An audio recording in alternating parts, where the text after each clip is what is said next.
Partner to a T. I mean, very well. It wasn't until she started to make her positions clear and continuously play the victim from the palace. Every royal scandal follows a pattern. Palace leaks, tabloid headlines, official denials. But what happened to Meghan Markle broke that pattern completely. This wasn't journalism or palace warfare. This was something new. Millions of anonymous internet users becoming forensic investigators, armed with nothing but time, screenshots, and an algorithm that rewards controversy. I'm all about parents being proud of their kids and so on and so on.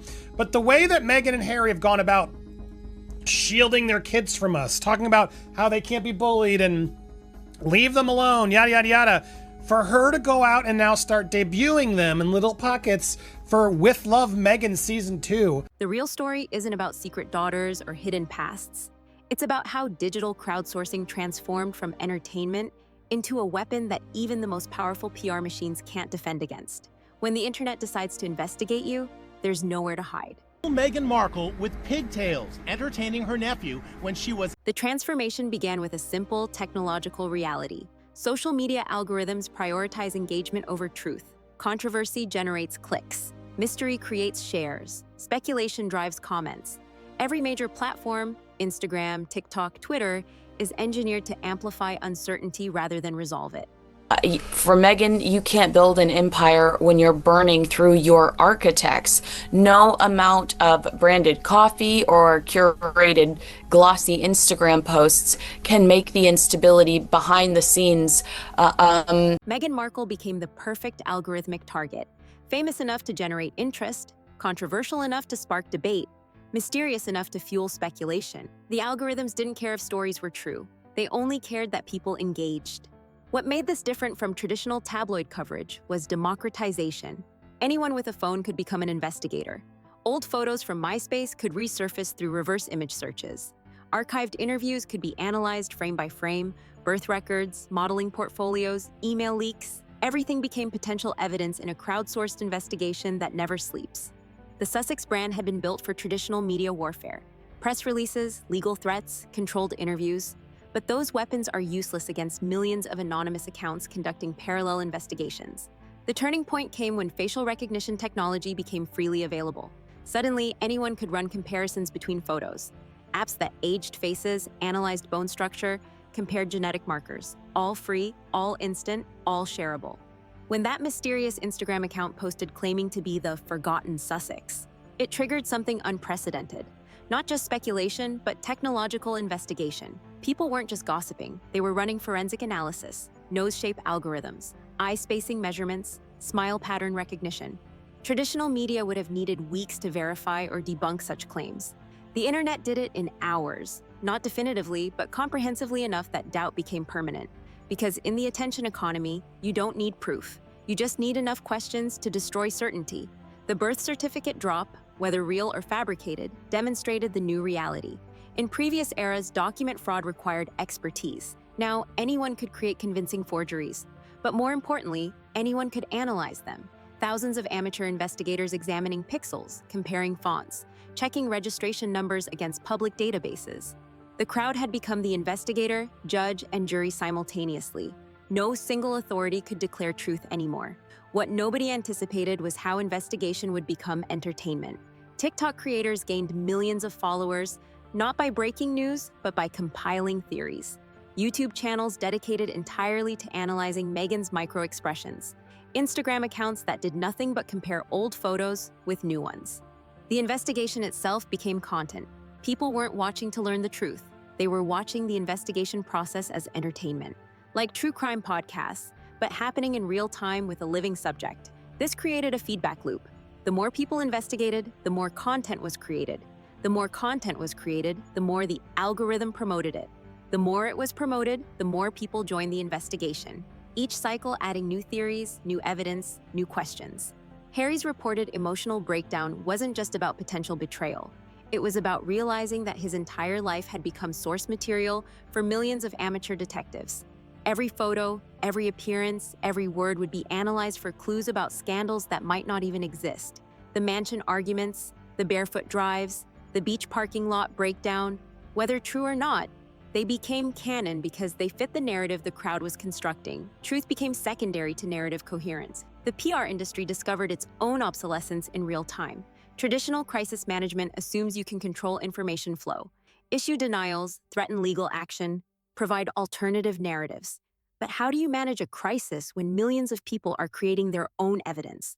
When Meghan's team allegedly summoned PR professionals at 3 a.m., they weren't fighting a scandal. They were fighting an algorithm. Every denial created new content. Every legal threat became evidence of guilt. Every attempt at control was interpreted as confirmation that something was being hidden. The reported slip-up about legal claims demonstrated the impossible position. In traditional PR, you control the message. But when every word is analyzed by millions, every statement becomes evidence for theories you haven't even heard yet. The side-by-side photo comparisons flooding the internet weren't journalism, they were memes. But memes that looked like evidence. The distinction between entertainment and investigation had completely collapsed. People were sharing proof that they knew might be fake, but it didn't matter because the sharing itself was the point. Even silence became interpreted as evidence. When the mysterious account went quiet after posting the video, thousands of theories emerged. Was she silenced? Paid off? Preparing more revelations? The absence of information became information itself. The palace's reported satisfaction wasn't just about karma. They understood something Meghan's team didn't. In the age of crowdsourced investigation, the only winning move is not to play. The long-term damage extends beyond any single scandal. Meghan and Harry discovered that fame in the digital age means submitting to permanent investigation. Every past photo, every old friend, every deleted social media post becomes potential evidence in investigations that never end. Traditional celebrities could reinvent themselves by controlling their narrative. But when millions of people have archived everything you've ever posted, said, or done, reinvention becomes impossible. The internet remembers everything and forgives nothing. The reported distancing by Hollywood brands wasn't about the scandal itself. It was about recognizing that association with the Sussexes meant becoming part of the investigation. Every collaboration would be analyzed for hidden meanings, every business deal scrutinized for ulterior motives.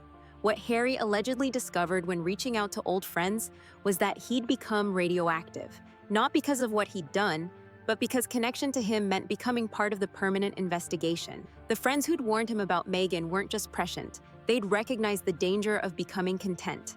The financial implications are staggering. The Sussex brand depended on controlling their narrative. But when millions of people are creating alternative narratives faster than you can respond, brand control becomes impossible. The template established by the Meghan investigation is already being replicated. Every celebrity scandal now triggers the same pattern. Crowdsourced investigation, algorithmic amplification, memification of evidence, permanent uncertainty. Future public figures are studying what happened to Meghan not as a PR failure, but as a preview of their own eventual investigation. The lesson isn't about managing scandal, it's about accepting that investigation is now permanent.